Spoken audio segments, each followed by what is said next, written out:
One of the basic tenets of Scripture is that God has revealed himself, that God has made himself known to us, that God speaks. All through the Bible, we see this phrase, and God said. And God said this, and God said that, and God said this, and God said that. God speaks. And you were created to have a relationship with God. God made you to love you, and he wants you to know him as well as he knows you. Now, in order to know God, in order to have a relationship, you got to talk to him. And he's got to talk to you. You've got to have a communication. Without communication, there is no relationship.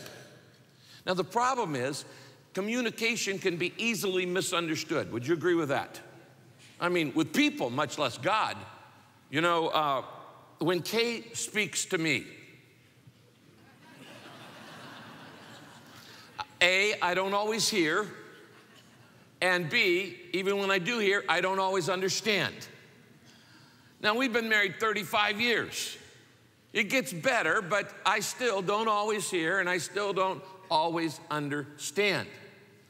Those of you guys who are newlyweds, let me give advice to some of you men. Guys, you need to understand that there are two things you must understand about women, but nobody knows what they are. So you're going to be in the dark the rest of your life.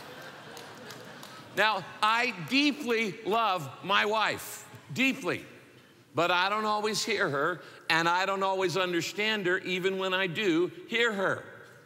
And so certainly, I should expect that in my relationship to God. However, I will tell you this, it gets easier. It really does. It gets easier over time. You know, after 35 years of marriage, when my wife calls, she doesn't have to say, "This is Kay." I know her voice. She knows my voice. And now after walking with God for a long, long time, for over 40 years, I want you to know, I know his voice. And it's easier to figure out now when it's just me talking to myself, or I've got an idea off of a radio, or when it's really God. It does get easier, just like in a marriage. I know my wife's voice, and she knows my voice.